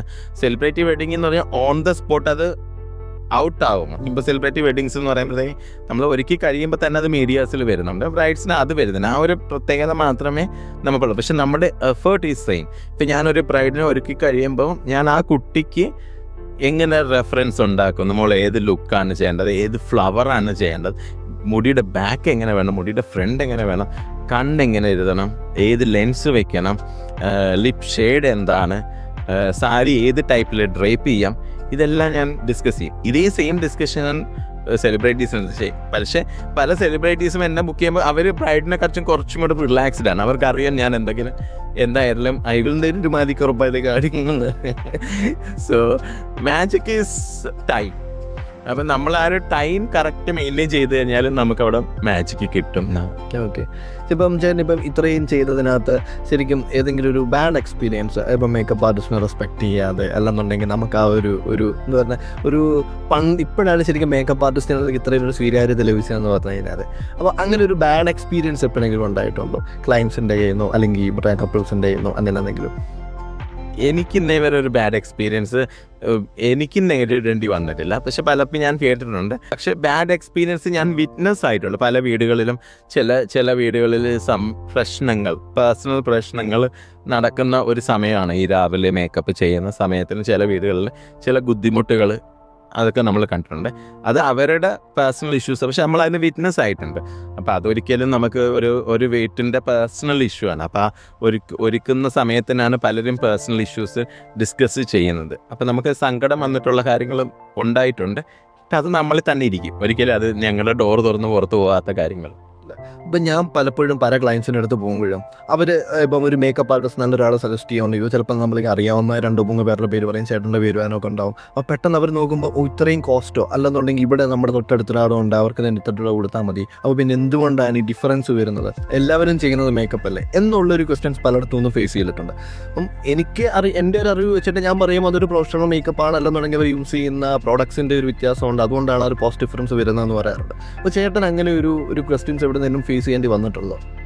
എനിക്ക് അങ്ങനെ ഫേസ് ചെയ്യേണ്ടി വന്നിട്ടില്ല. പക്ഷേ ഞാൻ കേട്ടിട്ടുണ്ട് പലരും ഇങ്ങനെ ഇൻഡയറക്ട്ലി ഇതിങ്ങനെ പലയിടത്തും പറഞ്ഞ് കേട്ടിട്ടുണ്ട്. പക്ഷെ അതിനുള്ളൊരു ഉത്തരം എന്ന് പറഞ്ഞു കഴിഞ്ഞാൽ നമ്മളുടെ എക്സ്പീരിയൻസ് വളരെ ഇമ്പോർട്ടൻ്റ് ആണ്. നമുക്കറിയാം ഇപ്പോൾ ഒരു കുട്ടിക്ക് എന്ത് ചെയ്യണം, എന്ത് ചെയ്തുകൂടാ. ഇപ്പം ദർ ഈസ് പ്രൊസീജിയേഴ്സ്, എല്ലാത്തിനും ഒരു പ്രൊസീജിയറുണ്ട്. പ്രൈമർ ഇടണം, എന്ത് പ്രൈമർ ഇടണം, അവിടെയാണ്. പ്രൈമർ ഇടണം എന്നുണ്ട്, പക്ഷെ അത് എന്ത് പ്രൈമർ ഇടേണ്ടത്. ഫൗണ്ടേഷൻ ഇടണം, അത് എന്ത് ഫൗണ്ടേഷനാണ്. കൺസീൽ ചെയ്യണം, അത് എങ്ങനെ കൺസീൽ. അപ്പം ഇത്രയും നേരം എന്തെന്ന് പറഞ്ഞ് ഇപ്പം എങ്ങനെയെന്ന് പറഞ്ഞു. So the procedure everything is different. അപ്പം ഈ പറയുന്ന പ്രൊസീജിയർ ഡിഫറൻസ് നമ്മൾ എക്സ്പീരിയൻസ് വഴി ഉണ്ടാക്കണം. ഈ പ്രോഡക്റ്റ് ആർക്കും വാങ്ങാം. പ്രോഡക്റ്റ് അതെങ്ങനെ യൂസ് ചെയ്യണം, എപ്പോൾ യൂസ് ചെയ്യണം എന്നുള്ളത് വളരെ ഇമ്പോർട്ടൻ്റ് ആണ്. അപ്പം ഒരു പക്ഷേ ഒരു മേക്കപ്പ് ആർട്ടിസ്റ്റ് റേറ്റ് ഇടുമ്പം അയാൾക്ക് അയാളുടെ പ്രോഡക്റ്റിനും അയാളുടെ എക്സ്പീരിയൻസിനും അയാളുടെ നോളേജിനും ഒരു ഇമ്പോർട്ടൻ്റ് ഉണ്ട്. പലർക്കും മേക്കപ്പ് നന്നായിരിക്കുന്നതിന് ഒരു മെയിൻ കാരണം അയാളുടെ തീരുമാനങ്ങളാണ്. ഇപ്പം ഞാൻ കൺസീൽ ചെയ്യുമ്പോൾ പലർക്കും പല രീതിയിൽ കൺസീൽ ചെയ്യണം, അവരവർക്കായിട്ട് പല രീതിയിൽ കോണ്ടൂർ ചെയ്യണം, പല രീതിയിൽ ഹെയർ ചെയ്യണം, ഹെയർ ഫില്ല് ചെയ്യണം, സാരി ഡ്രേപ്പ് ചെയ്യണം, എവിടെ പിൻ കുത്തണം, അങ്ങനെ കുറേ കാര്യമുണ്ട്. അപ്പം റേറ്റ് മാത്രമല്ല ഒരാളെ തീരുമാനിക്കേണ്ട കാര്യം, അയാൾ എത്രത്തോളം ആ കുട്ടിയിലോട്ട് ഇൻവോൾവ് ആകുന്നു എന്നുള്ളത്. അതെ. അതുപോലെയൊക്കെ നമ്മളിപ്പോൾ ഇൻസ്റ്റാഗ്രാം നോക്കിക്കഴിഞ്ഞ് കഴിഞ്ഞാൽ എല്ലാം പുതിയ പുതിയ ട്രെൻഡിങ് ആയിട്ടുള്ള ഫോട്ടോസ് ആയിരിക്കും പല മേക്കപ്പ് ആർട്ടിസ്റ്റ് ചെയ്തിട്ടുള്ളതോ അല്ലെങ്കിൽ കേരളത്തിന് വെളിയിൽ ചെയ്തിട്ടുള്ളതും. ഈ ഫോട്ടോ കണ്ടിട്ടായിരിക്കും ചിലപ്പോൾ ഒരു ബ്രൈഡ് എനിക്ക് ഇതുപോലെ ആവണം എന്ന് തോന്നുന്നത്. അപ്പോൾ അങ്ങനെ ഒരു ഫോട്ടോ റെഫറൻസ് കാണിച്ചിട്ട് എൻ്റെ ഹെയർ ഇതുപോലേക്ക് ഇരിക്കണം, മേക്കപ്പ് ഇതുപോലേക്ക് ഇരിക്കണം, അങ്ങനെ ഒരു സംഭവം ചേട്ടൻ വന്നിട്ടുണ്ടോ? അല്ലെങ്കിൽ അത് എങ്ങനെ അവർ ചൂസ് ചെയ്യണം? എല്ലാ കാണുന്ന എല്ലാ ഫോട്ടോസും അവരുടെ ഫേസിൻ്റെ ആപ്റ്റ് ആയിരിക്കത്തില്ലല്ലോ. അപ്പോൾ അതെങ്ങനെയായിരിക്കും നമ്മൾ അവരെന്ന് കൺവേ ചെയ്യുന്നത്, അല്ലെങ്കിൽ അവരെങ്ങനെ അത് ചൂസ് ചെയ്യും? ഒരു 99% ബ്രൈഡ്സും ഫോട്ടോസ് റെഫറൻസ് എടുക്കും. അതിന് എനിക്കും ഇഷ്ടമാണ്. അവരുടെ മൈൻഡ് നമുക്ക് മനസ്സിലാക്കാൻ ഈ photo references is too important. ചിലപ്പം ഹെയറിൻ്റെ, ഫ്ലവറിൻ്റെ, ഐയുടെ, സ്കിന്നിൻ്റെ ഇതെല്ലാം ഫോട്ടോ റെഫറൻസിന് അവർക്ക് എടുക്കാം. പക്ഷേ അതേ കണക്ക് ആ കുട്ടിക്ക് അത് ചെയ്തു കഴിഞ്ഞാൽ ഇറ്റ് വോണ്ട് വർക്ക് ഔട്ട്. അപ്പോൾ അവരുമായിട്ട് ഡിസ്കസ് ചെയ്ത് ചില കുട്ടികൾക്ക് സ്കിൻ ആക്നെ പ്രോബ്ലം ഉണ്ടാവും, സ്കിന്നിൽ പിഗ്മെൻറ്റേഷൻ ആയിരിക്കാം, അതല്ലെങ്കിൽ സ്കിന്ന് പല കളേഴ്സ് ആയിരിക്കാം സ്കിന്നിൽ. അപ്പോൾ ഇതെല്ലാം ഉണ്ടെങ്കിൽ ഈ പറയുന്ന ചിലർക്ക് ഗ്ലാസ് സ്കിൻ വേണം, എല്ലാ സ്കിന്നിനും അത് പറ്റില്ല. ചിലർക്ക് എയർ ബ്രഷ് വേണം, എല്ലാ സ്കിന്നും അത് പറ്റില്ല. അപ്പം മേക്കപ്പ് ആർട്ടിസ്റ്റുമായിട്ടുള്ള കമ്മ്യൂണിക്കേഷൻ, എന്നിട്ട് വേണം അവർ ഏത് ടൈപ്പ് മേക്കപ്പ് വേണമെന്ന് സെലക്ട് ചെയ്യാൻ. പലരും വിളിച്ചിട്ട് എൻ്റെ അടുത്ത് പറയാം, എനിക്ക് സ്കിൻ ഫിനിഷ് വേണം, എനിക്ക് എയർ ബ്രഷ് വേണം, എനിക്ക് HD വേണം. For me everything is available. എൻ്റെ റേറ്റും എവറിത്തിങ് ഈസ് സെയിം. പക്ഷേ ആ കുട്ടിക്ക് അത് ചേരുമോ ഇല്ലേ എന്നുള്ളത് ഞാൻ മേക്കപ്പ് ചെയ്യുമ്പോൾ എനിക്കറിയാൻ പറ്റും. ഞാനത് ചെയ്യുന്നു. എൻ്റെ എല്ലാ റൈറ്റ്സിലും ഞാൻ അവർക്ക് സ്കിന്നിൽ സേഫായിട്ട് തോന്നുന്നതേ ചെയ്യൂ. പക്ഷേ എൻ്റെ അടുത്ത് വിളിച്ചിട്ട് എനിക്ക് എയർ ബ്രഷ് വേണം, ഞാൻ പറയും if it suits to you I can do it, otherwise ഞാൻ ചെയ്യില്ല എന്ന് പറയും. അപ്പം നമ്മൾ ഏതൊരു മേക്കപ്പ് ആർട്ടിസ്റ്റിനെ നിങ്ങൾ സെലക്ട് ചെയ്താലും മേക്കപ്പ് ആർട്ടിസ്റ്റുമായിട്ട് കമ്മ്യൂണിക്കേറ്റ് ചെയ്തു നിങ്ങളുടെ സ്കിന്നിന് എന്താണോ ചെയ്യാൻ പറ്റുന്നത് ആ മേക്കപ്പ് ചെയ്യാവൂ. അതാണ് നിങ്ങൾക്കും നല്ലത്, ഈവൻ മേക്കപ്പ് ആർട്ടിസ്റ്റിനും നല്ലത്. അപ്പോൾ അത് നിങ്ങൾക്കും ഇവൻ്റുകാർക്കും പറയാം, നിങ്ങൾ ഇന്ന് മേക്കപ്പ് ആർട്ടിസ്റ്റിനെ വെഡിങ്ങിന് മുമ്പ് നിങ്ങൾ കൺസൾട്ട് ചെയ്യണം, ഡിസ്കസ് ചെയ്യണം. ചിലപ്പം ചില കുട്ടികൾക്ക് ട്രയലും ആവശ്യപ്പെടാം, വക്കോ സ്റ്റൈലൊക്കെ എക്സ്ട്രാ ആയിരിക്കാം. പക്ഷേ ആവശ്യപ്പെട്ട് മേക്കപ്പ് ആർട്ടിസ്റ്റ് റെഡി ആണെങ്കിൽ ട്രയലും ചെയ്തു നോക്കൂ. ഒരു പ്രോപ്പർ പ്ലാനിങ് ഇല്ലാണ്ട് പലരും ഈ പറയുന്ന പോലൊക്കെ ഒരു കറക്റ്റ് ആ വെഡ്ഡിങ് ഡേയുടെ അന്ന് മാത്രം മേക്കപ്പ് ചെയ്യുന്നതിൻ്റെ പറ്റി അതിന് മുമ്പ് ശരിക്കും കുറേ പ്രിപ്പറേഷൻസും കൂടെ അവരെന്താ ചെയ്യണമല്ലോ. അപ്പോൾ അതെന്തൊക്കെയാണ് സാധാരണ ഒരു ബ്രൈഡ് കല്യാണത്തിന് മുമ്പായിട്ട് എന്തൊക്കെയാണ് ചെയ്യേണ്ടി വരുന്നത്? സാരി എടുക്കുക, ജ്വല്ലറി സെറ്റിങ്സ് ഭയങ്കര ഇമ്പോർട്ടൻ്റ് ആണ്. ഇന്നത്തെ കാലത്ത് വലിച്ചു വാരി ഇടുന്ന ഇത് കാലമൊക്കെ കടന്നുപോയി. പക്ഷേ ഇടുന്ന ജ്വല്ലറിക്ക് ഇപ്പം ചെട്ടിനാട്, ആൻറ്റിക്ക് എല്ലാ ജ്വല്ലറീസും ഉണ്ട്. അപ്പം എല്ലാം മിക്സ് ആവത്തില്ല. അതാത് ജ്വൽസ് നോക്കി തന്നെ എടുക്കണം. അത് സ്യൂട്ട് ആവുന്നുണ്ടോ, ജിമ്മിക്കാണോ, അല്ലെങ്കിൽ അതിൻ്റെ കല്ല് പ്രോപ്പറാണോ, ആ ചില ജ്വല്ലറിയിലൊക്കെ ജുവൽസിലാണെങ്കിലും സ്റ്റോൺസ് ഉണ്ടാവും. ആ സ്റ്റോണിൻ്റെ കളർ നമുക്ക് എവിടെയെങ്കിലും ബ്ലെൻഡ് ചെയ്യാം. ചിലപ്പോൾ പൊട്ടിൽ ബ്ലെൻഡ് ചെയ്യാം, അതല്ലെങ്കിൽ ചിലപ്പോൾ നമുക്ക് ഹെയറിൽ വെക്കുന്ന ഫ്ലവേഴ്സിൽ ബ്ലെൻഡ് ചെയ്യാം. അങ്ങനത്തെ കുറേ കാര്യങ്ങൾ നമുക്ക് ഡിസ്കസ് ചെയ്യാം. സോ ബ്രൈഡൽ പ്രിപ്പറേഷൻ തുടങ്ങുന്ന സമയത്തിന് ലുക്സിൻ്റെ കാര്യങ്ങൾ, ഈവൻ കയ്യിലും മെഹന്തിയാണോ അൾട്ടയാണോ ഇടുന്നതെന്ന് ഡിസൈഡ് ചെയ്യുക. So we need A proper communication, we need A proper discussion. അങ്ങനെ വരുമ്പോഴത്തേക്കും നമ്മളൊരു യുണീക്ക് ലുക്ക്, ഒരു യുണീക്ക് ബ്രൈഡിലോട്ട് പോകാൻ ഏറ്റവും നല്ലതാണ് നിങ്ങളുടെ കമ്മ്യൂണിക്കേഷൻ. പല ബ്രൈഡ്സും ചിലരൊക്കെ ഒന്നും മിണ്ടാലിങ്ങനെ എല്ലാം അമ്മ നോക്കിക്കോളാം, അല്ലെങ്കിൽ എല്ലാം മേക്കപ്പ് ആർട്ടിസ്റ്റ് നോക്കും. They will do. ഞാൻ എൻ്റെ പാട്ട് നോക്കും, അമ്മയുടെ പാട്ട് നോക്കും. പക്ഷേ ബ്രൈഡിൻ്റെ പാട്ട് നോക്കണം. ബ്രൈഡിൻ്റെ മനസ്സ് ഓപ്പൺ ആക്കി കഴിയുമ്പോൾ ബ്രൈഡിന് അടിപൊളി അനുഭവം കിട്ടും. അതെ. അപ്പം ചേട്ടന് ശരിക്കും ഇനിയും കല്യാണം കഴിക്കാൻ ആഗ്രഹിക്കുന്ന ഒത്തിരി ബ്രൈഡ്സ് ഉണ്ടായിരിക്കും, അല്ലെങ്കിൽ അവരോടൊക്കെ കൊടുക്കാനുള്ള ഒരു മെസ്സേജ് എന്താണ്? മെസ്സേജ് എല്ലാവരും ഹാപ്പി ബ്രൈഡ് ആവണം. കല്യാണ ദിവസം എല്ലാ കുട്ടികളും ഭയങ്കര ഹാപ്പി ആവണം എന്നുള്ളതാണ് എൻ്റെ ആഗ്രഹം. അത് ആര് മേക്കപ്പ് ചെയ്താലും അല്ലെങ്കിൽ ആര് ഇവൻറ്റ് ചെയ്തിരുന്നാലും ആ കുട്ടികളുടെ ആ ഒരു ഹാപ്പി മൊമെൻറ്റ് അത് അവർ എൻജോയ് ചെയ്യണം. Enjoy your best day as A happy bride. അതിൽ ഏറ്റവും ബെസ്റ്റ് ചോയ്സ് അത് ഞാനാണ്. അപ്പം എന്നെ ബുക്ക് ചെയ്യാം. നിങ്ങൾ നല്ലൊരു ഹാപ്പി ബ്രൈഡായിട്ട് നിങ്ങൾ പുറത്തിറങ്ങും. പിന്നെ അവരുടെ ഒരു എനിക്ക് പറയാനുള്ളൊരു message, A to Z research ചെയ്തിരുന്നാലും എത്ര നിങ്ങൾ റെഫറൻസുകൾ എടുത്തിരുന്നാലും നമുക്ക് സ്വന്തമായിട്ട് ആപ്റ്റ് ചെയ്യുന്നത് വേണം എടുക്കാൻ. അപ്പം ആ ഒരു കാര്യത്തിൽ നിങ്ങൾ പ്രത്യേകം ശ്രദ്ധിക്കണം. Try your saris. പിന്നെ ചില കുട്ടികൾക്ക് സാരി എനിക്ക് ഇന്ന കളറേ സാരി എടുക്കൂ എന്നുള്ളൊരു കോൺസെപ്റ്റ് ഉണ്ട്. അവിടെയല്ല, ഞങ്ങൾ ഷോപ്പിൽ പോയിട്ട് ചിലപ്പോൾ അവിടെ വെച്ച് നോക്കുമ്പോൾ 100 പേര് 100 ഒപ്പീനിയൻ പറയും. ബട്ട് നിങ്ങളുടെ മനസ്സിൽ നിങ്ങൾക്ക് തോന്നുന്നത് നിങ്ങൾ എടുക്കാം. അപ്പം 100% ഹാപ്പി ബ്രൈഡ് ആവും. എനിക്ക് ഏറ്റവും വലിയ സന്തോഷമാണ് എല്ലാ ഹാപ്പി ബ്രൈഡ്സിനും ഞാൻ എടുക്കണം നോക്കാമല്ലോ. അതെ. അപ്പം ശരിക്കും പറഞ്ഞാൽ ചേട്ടൻ കുറേ കാര്യങ്ങൾ പറഞ്ഞു. വെഡ്ഡിങ് പ്ലാനിങ്ങിനൊക്കെ നമ്മളൊക്കെ വരുന്ന മേക്കപ്പ് ആർട്ടിസിൻ്റെ പ്രത്യേകത, അല്ലെങ്കിൽ മേക്കപ്പിൻ്റെ ഒരു പ്രത്യേകത പറഞ്ഞു. ചേട്ടൻ ഇനി എന്നെ പോലെയുള്ള ഒത്തിരി ഈവൻറ്റ് പ്ലാനേഴ്സ് ഇത് കാണുന്നുണ്ട്, അവരോട് ചേട്ടന് പറയാനുള്ള കാര്യങ്ങൾ എന്തൊക്കെയാണ്? ഈവൻറ്റ് മാനേജ്മെൻറ്റിന് ആണ് ഏറ്റവും കൂടുതലും ഹാപ്പി ഫുൾ മൊമെൻ്റ് ആക്കാൻ പറ്റുന്ന ഒരാൾക്കാർ. അപ്പം ഒരു ഈവൻറ്റ് മാനേജ്മെൻറ്റ് ടീം എത്രത്തോളം ഒരു കല്യാണത്തിൽ ഡെഡിക്കേറ്റഡ് ആകുന്നു എന്നുള്ളതിലാണ് അന്നത്തെ ആ ഒരു ഫുൾ ഡേ, ആ ഒരു ഫാമിലി ഫുള്ള് ഹാപ്പി ആവുന്നത്. എനിക്കിപ്പോൾ ഒരുപാട് എൻ്റെ ബ്രൈഡ്സിൻ്റെ ഫാമിലീസ് അവരെല്ലാം വെഡ്ഡിങ് കഴിഞ്ഞിട്ട് തന്നെ കുറച്ച് ദിവസം കഴിഞ്ഞിട്ട് ഉടനെ വിളിക്കാം, അവർ തിരക്കിലായിരിക്കാം. അപ്പം വിളിച്ച് കഴിയുമ്പോൾ അവർ പറയുന്ന ഓരോ വാക്കുകൾ, വികാസ് മോൾ ഒരുക്കിയത് സൂപ്പറായിരുന്നു, അത് ഒരു സൈഡിൽ പറയും. അല്ലാതെ ഞങ്ങൾ ഭയങ്കര ഹാപ്പിയാണ്, ഞങ്ങൾക്ക് അന്നത്തെ സ്ട്രെസ് ഫുള്ള് റിലാക്സ് ആക്കി തന്നത് ഈവൻറ്റ് ടീമാണ് എന്ന് പറയും. അപ്പം അത് ഇപ്പോൾ ചിലർ അതല്ലാന്ന് പറയും, അതും ഈവൻറ്റ് മോശത്തിനാണ് പറയാം. പക്ഷേ ഞാൻ കേട്ടിട്ടുള്ള 95% ഫാമിലി വാസ് ഹാപ്പി. അപ്പോൾ ആ പാരൻസിൻ്റെ ഹാപ്പിനെസ് എനിക്ക് കേൾപ്പിച്ചു തരുന്നത് ഈവൻറ്റ് മാനേജ്മെൻറ്റിൽ കൂടിയാണ്. സോ ഈ നിങ്ങൾ ചെയ്യുന്ന ഒരു വലിയ കാര്യമാണ്. പാരൻസിൻ്റെ ടെൻഷൻ കുറയ്ക്കുന്നു, ബ്രൈഡ്സിൻ്റെ ടെൻഷൻ കുറയ്ക്കുന്നു, and you are maintaining the time. അങ്ങനത്തെ ഒരുപാട് കാര്യങ്ങൾ ഉള്ള ആൾക്കാരാണ് ഈവൻറ്റ് ടീം. സോ നിങ്ങൾ ഇനിയും ഒരുപാട് ഈവൻറ്റ് മാനേജ്മെൻ്റ് ആൾക്കാർ കൂടുതലും ക്രിയേറ്റിവിറ്റി ചെയ്യട്ടെ. ആ ക്രിയേറ്റിവിറ്റിയിൽ ഞങ്ങളുടെ ബ്രൈഡ്സിനെ ഞങ്ങൾ കാണട്ടെ എന്നുള്ളതാണ് എനിക്ക് പറയാനുള്ളത്. ഉറപ്പായിട്ടും എന്താ പറയുക, ഇനിയും ചേട്ടനും ഒത്തിരി ബ്രൈഡുകളെ കിട്ടട്ടെ. എല്ലാ ബ്രൈഡ്സിനും കിട്ടട്ടെ. അപ്പം എന്തായാലും ഈ പറഞ്ഞാൽ ഒരുപാട് സന്തോഷം. ഇപ്പം ഞങ്ങളുടെ ഈ ഒരു ചെറിയ സംരംഭം വെഡ്ഡിങ് ടോക്സിലെ ചേട്ടൻ ഗസ്റ്റായിട്ട് വന്നതും വളരെയേറെ സന്തോഷം. അപ്പം ഇനിയും ഇതുപോലെയുള്ള നല്ല വീഡിയോസ് നമുക്ക് ഒരുമിച്ച് ഇനിയും പ്രോഗ്രാം ചെയ്യാൻ പറ്റട്ടെ. അല്ലെന്നുണ്ടെങ്കിൽ പല ബ്രൈഡ്സിനെയും ഒരുമിച്ച് കല്യാണം മേക്കപ്പും ഒരുമിച്ച് ചെയ്യാൻ പറ്റട്ടെ. അടുത്ത ആഴ്ച നമുക്ക് ബ്രൈഡുണ്ട്.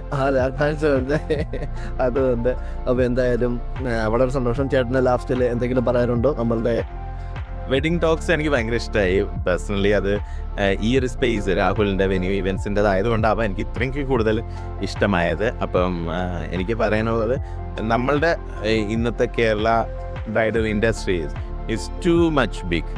അപ്പം നമുക്ക് എത്രത്തോളം ആൾക്കാർ വന്നിരുന്നാലും അവർക്ക് എല്ലാവർക്കും സ്പേസ് ഉള്ളൊരു സ്ഥലമാണ് നമ്മുടെ കേരള വെഡിങ് ഇൻഡസ്ട്രി. ഇന്ത്യയിൽ തന്നെ ഏറ്റവും നല്ല ഒരു വെഡിങ് മൊമെൻറ്റ്സ് നമ്മളുടെ കേരള ഇൻഡസ്ട്രിയിൽ തന്നെ ഉണ്ട്.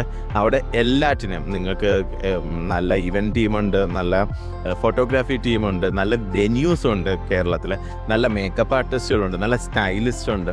എല്ലാമുള്ള ഈ ഒരു ഇൻഡസ്ട്രി ഇനിയും ഒരുപാട് ഉയരം പോകട്ടെ, ഒരുപാട് വളരട്ടെ, നമ്മളെപ്പോലെ ഒരുപാട് പേര് ജീവിക്കട്ടെ, ഒരുപാട് ബ്രൈഡ്സിനെ ഹാപ്പി ആകട്ടെ അതെ അതെ. എന്നുള്ളതാണ്. അപ്പോൾ ഓക്കെ, താങ്ക് യു. അപ്പം ഇനിയും ഇതുപോലൊക്കെയുള്ള നല്ല നല്ല വീഡിയോ ആയിട്ട് ഞങ്ങൾ ഇനിയും വരും. അപ്പം താങ്ക് യു. Thank you.